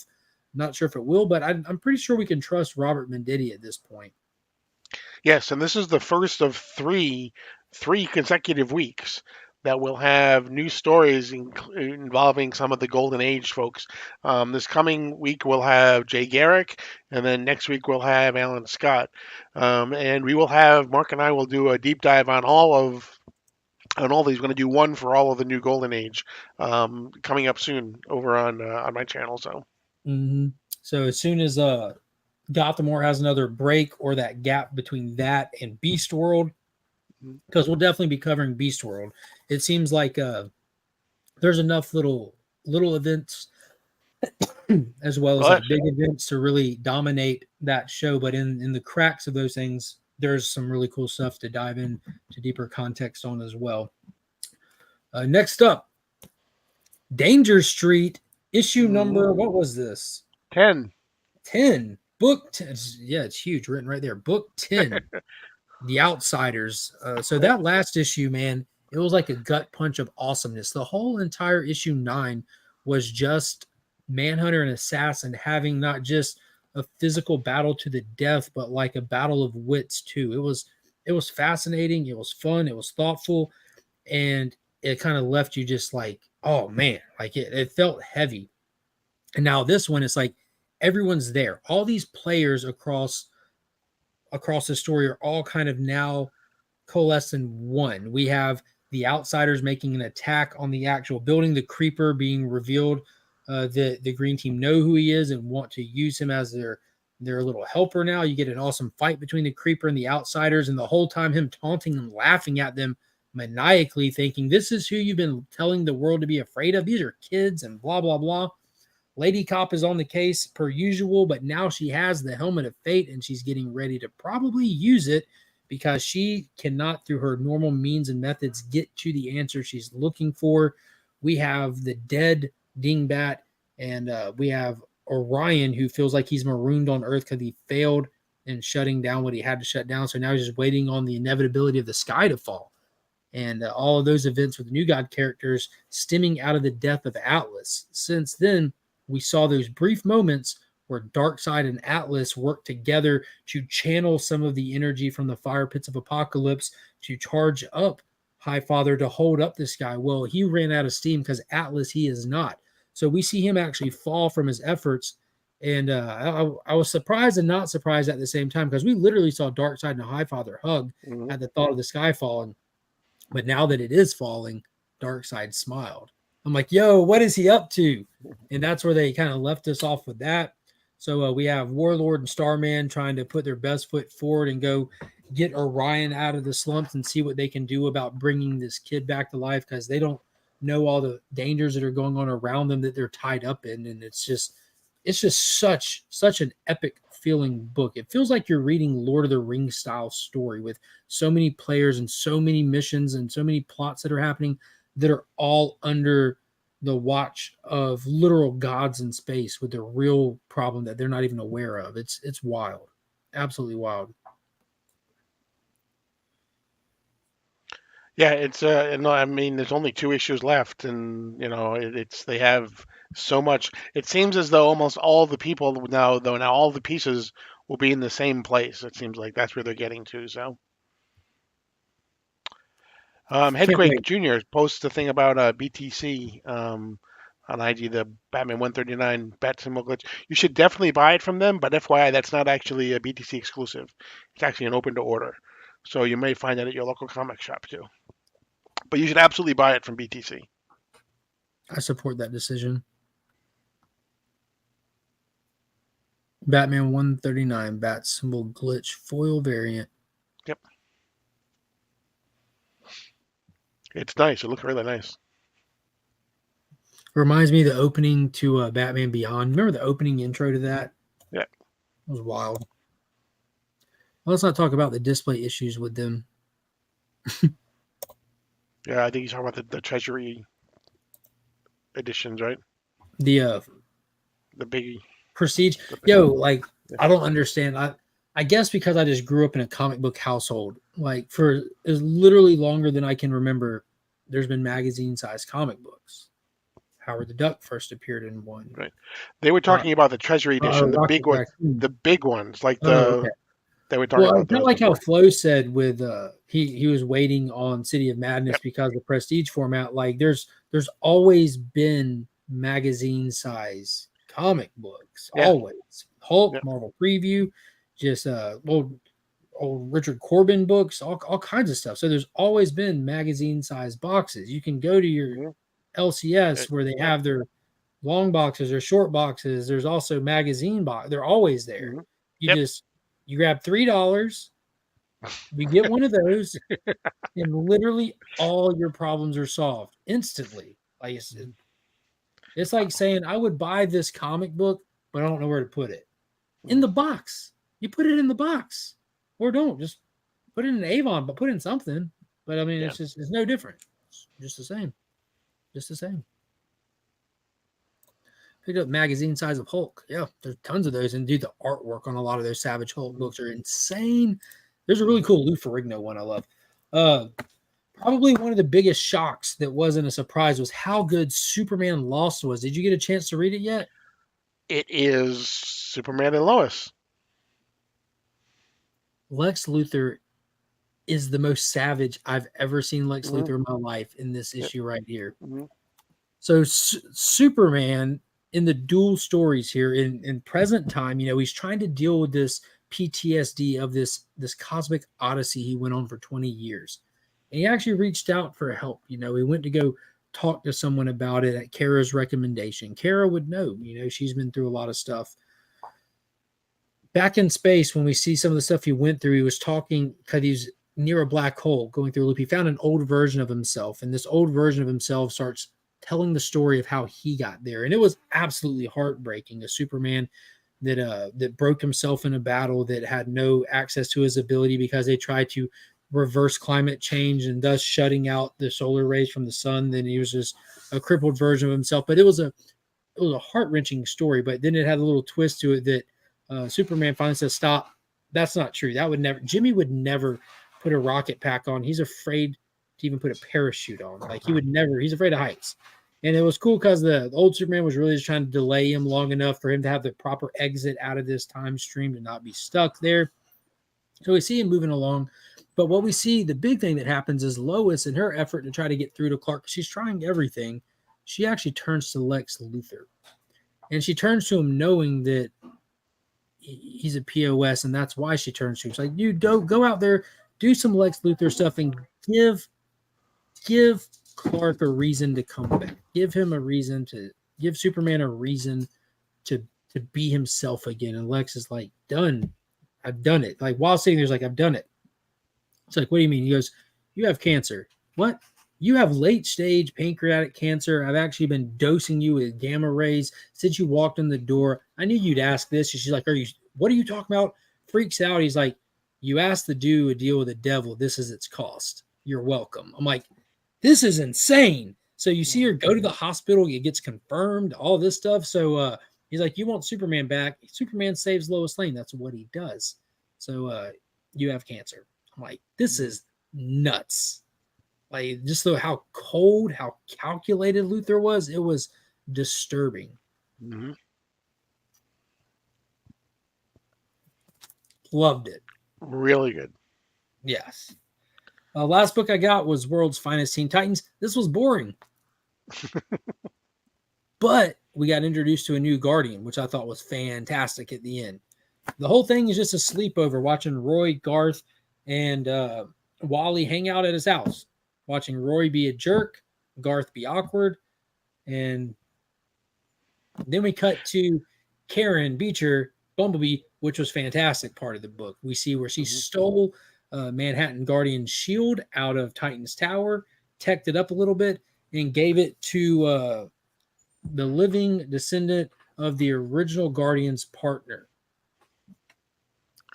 It's funny because the series started. The first issue I thought was really good. When they went through the whole thing, they went to each individual person. They were talking to their mentor. We suddenly realized that Roy Harper isn't talking to his mentor. He's talking to a mannequin because his mentor isn't there. We have Batman basically telling Robin, no, you can't do that. We don't necessarily know what that really is at the end. And then we realize that he can't tell. He's not allowed to tell anybody what his secret identity is. And then we got to the whole convention thing, and that's where it kind of lost me. The whole Teen Titans convention. Yeah, the convention was a terrible issue. Then this one's boring. And so I come to the conclusion that this was just an ask by DC. They're trying to really push the Titans right now. So you have the Tale of Teen Titan books coming out. You have this World's Finest Teen Titans book coming out, and you have Titans coming out. This is really just serving as a way to get to know the Titans in their early years outside of their costumes more than anything. So if you're coming into DC Comics about now under this Dawn of DC initiative, I can see where this serves a purpose, like logically. So if you're like familiar with these characters, this really is a bore, to be honest with you. I mean, it's written fine. It's, for me, it's a who cares. It's a who cares thing. But oh well, maybe. I mean, I'm gonna stick around for a little bit longer. I'm not saying I'm dropping it. Yeah, it's only 6 issues, I think, total. I think. Oh, okay. Well, that being said, World's Finest. Yeah. Best ongoing monthly series at DC. It never disappoints. It's can't miss comic book right there. Ooh, that's nice, Ed Craig. 10% off. Yep. So that's all I got for this week's comics. Did you have any other ones you want to hit on? Nope. That's it for me as well. Boom, perfect. It's not long after 10. This was a good show. Dude, I'm still like on cloud 9. Like I'm about to go straight over to that Ghost Machine website and see what they got over there. For those that weren't in here earlier, for the link, I'll post it again. That's the Ghost Machine link to their official website where they got merch and stuff. That's Jeff John's new creative initiative. Going to be awesome. I don't know what else to say. I'm just excited, man. Like I'm excited for some comic books. Capitalism. When you make tons of books of the same thing. Yeah. And then we're going to buy them. We buy them so you don't have to. Exactly. I'm off work tomorrow. My 10-year anniversary as a juvie correctional officer. Whoa, that's kind of ironic. Happy anniversary. You should be working for your work anniversary, right? Isn't that how you celebrate that? But in all sincerity, dude, definitely congratulations. I hope you have a fantastic day. You should have requested Tuesday off. That way we could have hung out at the shop together. Tomorrow's not Tuesday. No, Monday. Okay. That's going to be it for today. Comics Curing Cancer is coming next week. So this show will go on. It will be on. It will be on after the Comics Curing Cancer auction is over. We will have the big finale auction. Me, Rob, and DJ will be over on Rob's channel with the lion's share of the items that were donated, some of the big ticket stuff. So be sure to go over and bookmark all those shows. You can go over to next Friday's community hangout. It's already pinned. It's already on my page. Go over to that stream. Give it a thumbs up. Let's try to push it in the algorithm. Be sure to hit the description. You can see the entire layout for the weekend from Friday all the way to Sunday. And you can go into all of those shows and turn on the specific notification to notify me for this stream. That way your phone or whatever device you use doesn't sleep on you and tell you late in the game. And if you're planning on checking this event out, remember anybody who donates Friday or Saturday if you donate $50 or more, your name goes onto the wheel for Saturday night. So Saturday night, we're going to have a giant wheel of all kinds of prizes you wouldn't believe we're giving away. And then we're going to have a wheel with all the names of anyone who donated or purchased more than $50 worth of stuff. And we're just going to start spinning a wheel and get a name. Then we'll spin a wheel and give them a prize. So as a reminder, we do not handle money for Comics Curing Cancer. 100% of your purchases, donations, anything will all be facilitated through a simple link. You just click the link that'll be in the chat, and it'll take you straight to the Comics Curing Cancer landing page on the American Cancer Society's website itself. It is a officially recognized event with the American Cancer Society, so 100% of funds go straight to them. You can go there now. You can go to the C3 IG page, check the bio. You can go there now and donate now, and even it gets credited toward that wheel. It's going to be massive. It's going to be huge.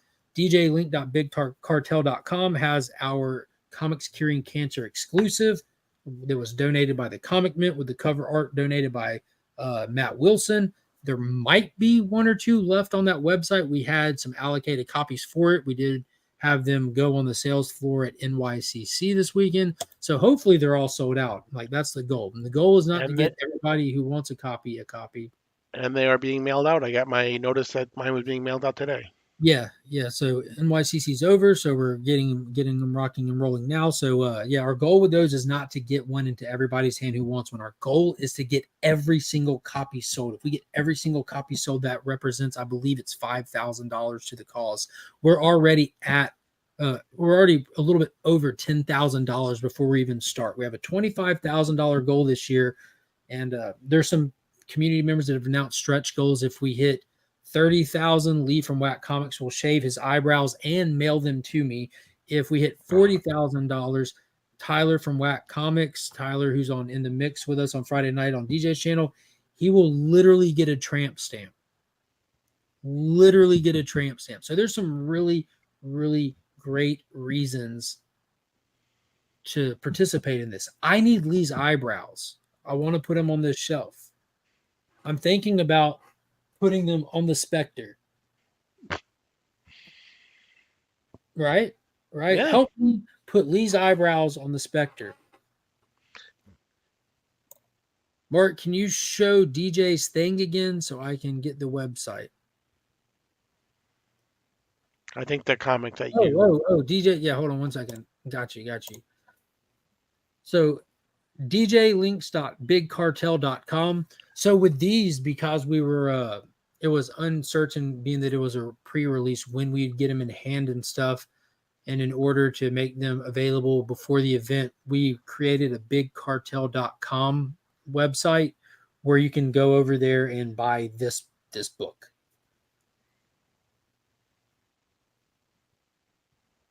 So there it is. So definitely check that webpage. Now, if as of Friday, there was 2 left. So whatever remains from NYCC will go up on that page, and we'll be pushing them for C3. Yeah. So yeah, some really good stuff. Cannot wait. It's going to be a blast. Don't know what else to say about it. I do want to point out, you need to probably check out. Let me see if I can find this. This button, that button. I don't think I have this on my end. Thursday at 8 p.m., Nick and Ignacio, Nick's Kicks and Comics, who's also in the mix with us. He does a show on Thursday called Two Nerd Dads with a professional artist named Ignacio de Meglio. He's going to be doing a special show at 8 p.m. that night of Two Nerd Dads, and they're doing a Comics Curing Cancer preview show. And on top of that, there'll be a very, very special thing happening on that show you will not want to miss. It's the official tailgate for the event. So we're going to be doing that and then rolling in to the event kicking off the next morning. So definitely check out Nick's Kicks and Comics. Do not miss that. I'll be over there in that chat. And Chris, the comic vet, on Wednesday night is doing a preview show as well on his new comic book day. Show us what you got. Yeah, they'll be showing some stuff. 7 o'clock on Wednesday. Yeah, they'll be showing off the stuff. Rob will be on there, and if I'm available, like I'm gonna pop on there. It's at a bad time slot for me with the kids and everything. You know, that's like prime time to be doing dinner and baths and all that stuff. Yeah, if you didn't get a copy of the Salve, Jeff, I've got some local too. I sold all the ones I was willing to sell, but I have a few copies left. I think. Like I've got like two copies left. I've got one copy left. So yeah, grab it off DJ's. Yeah, I've got one with Austin, and then I've got like all the 5 of us that did that book. We all have a medal for ourselves. Let me check. I want to make sure that's not the metal one.